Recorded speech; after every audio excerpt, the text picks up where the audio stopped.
Hey guys, welcome back to the Kylo channel. Like I said, I've got some stuff coming. This video, I've titled it in my folder, Hemmed Up Wins Aloft. There's gonna be a string of content that's just old footage, and I'll be releasing that as I go. I mentioned that in a previous video. What we're looking at in this specific video is an intermediate student and I, maybe somebody who was there for remedial training, like refresher courses, just like an abbreviated advanced level training type stuff. Well, I was gonna talk him through a flight, a cross-country flight from one place to another, and we couldn't do it because the winds were too strong as we went aloft, and down low, we couldn't get to the next bailout into the wind. Going with the wind was not an option because then we'd have to fight it back. It just really put us in a tight spot. We could not leave the field based on the conditions. So I hope you like it.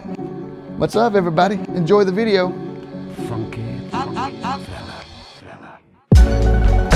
Now we seem to be recording our endeavors. Yeah, we're out here at Springhill Airport. The conditions are moderate. It's exactly in that weird spot where we're debating forward or reverse. Like, what should we pick? This motor's kind of cold-natured. Like, we had to do a couple of reprimes on it yesterday. I'm gonna do a quick reprime. Just the slightest amount of fuel added in there. A little half squirt. All right, can you still hear me? Okay, I had to adjust my volume. It was super loud. Windsock's gonna be right in my way, I bet. Never fails. I'm gonna move it. I'm gonna be smart about this. Plus, it'll warm my legs up. They're still kind of sleepy. Morning flights are never really my thing, but since we're out here and I've got a paramotor on my back and the wing is laid out, we're gonna turn it into a sweet morning flight. We're both on Deck products this morning. Got the Universal 1.1. Jared is flying the Synthesis. My motor is manufactured by Parajet in Europe. His was manufactured in his shop. Completely homemade. I suggest you check out his channel, Extreme Hobbyist. He has a build series where he made this thing from scratch. There ain't too many of us in this world that have built a paramotor from scratch. These two guys right here are two of them. I get the occasional question about the Dirty Bird. Where is it? Why ain't you flying it? Whatever. It started to fail some high G testing maneuvers. I started to get some deformation on the swing arms. I think I've mentioned it a time or two, but since people still ask, I'm gonna clip in for a forward. Everything looks good. Wings laid out. Solid wind direction. Yeah, let's do it. I guess the game plan, Jared, is I'm going to go into the wind. Anytime it's blowing, I just go into the wind and keep my bailout options. We'll talk about those as we go. I'll let you know what's what. Clear. It didn't start. You suck! There it goes. It's a cool morning in Louisiana today. We had the unusual July cold front come through, and things were about 60 degrees this morning. So we have donned hoodies. I'm going to go test the waters, Jared. Looks like a good stiff cycle coming. A little backpedaling on the inflation.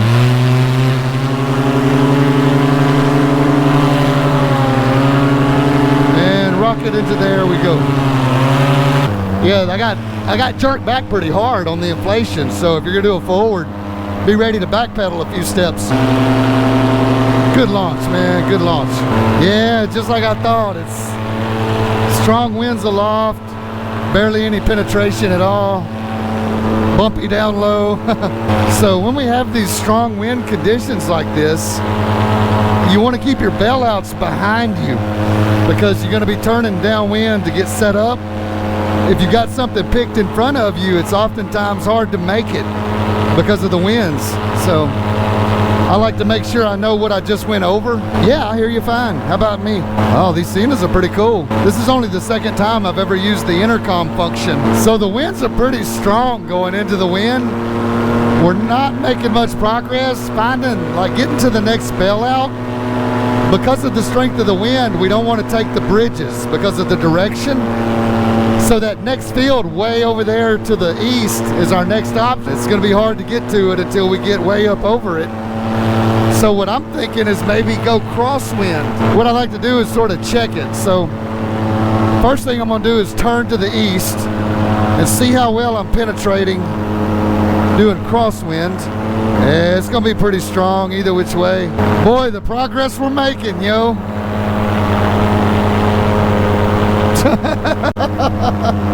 Yeah, you see the wind is going to be coming over those bridges strong. So it's coming from the north. That's going to put us landing crosswind and in rotor. So that's like the worst situation. So I don't want to take that bell out.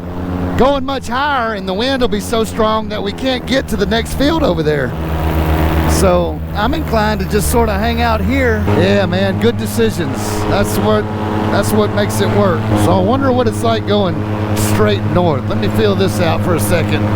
I'm just checking wind direction. See how much progress we're making doing different directions. When it's strong, you either go crosswind or upwind. That's really your only good options. So going up, crosswind, again, we don't have any bailouts hardly. That field up to the north of us here, in the middle of that field is exactly where the state line is. That's called the Lomax place. Yeah, the wind's just got us hemmed up, Jarrett. We might postpone our XC excursion until the evening. We might can make for a plan, like stage a vehicle somewhere and just go downwind. That would be cool. Okay, we got an airplane moving down here. You see that? Okay, how do you hear me now? Okay, there you are. Now I got you back. You see the airplane? All right, I'm gonna go down. No, I'm just gonna go down here and give him a wave, let him know we see him. Boy, it's bouncy. Low to the ground, danger zone. I just turned in front of you, so I got a wake coming through here. Yeah, I think I'm gonna bring it in, man. We can't really go anywhere. I'm not really learning much flying around in turbulence. You can work on your bump tolerance, I guess.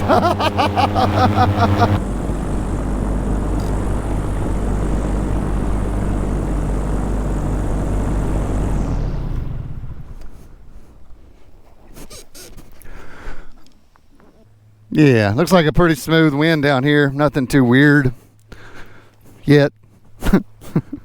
And let her fly, man. Speed's gonna give you that control.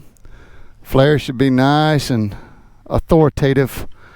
There you go. Good stuff. Mine did the same thing. Over to the left in a pile. Well, that would be right, I guess. Yeah, forgot I was making a video there for a second. I've been talking to Jarrett and not the audience. So how about that? I didn't even ask if you wanted your real name said on the internet. Some people get kind of weirded about that, you know. As I probably mentioned, the wind was strong aloft and we couldn't penetrate to get to our next bailout zones, safely.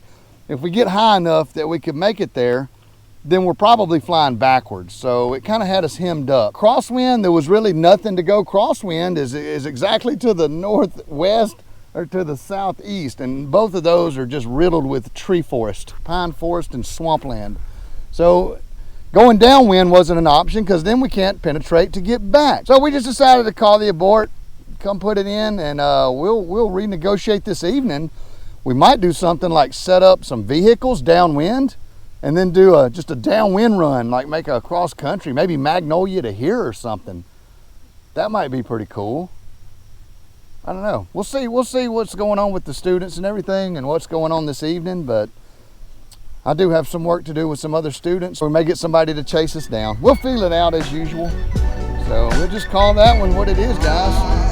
I don't know what we should name it. Maybe hemmed up, windy day, failed XC. Well, I'll figure it out. I usually figure it out after I edit it. Much love, guys. Kyle out.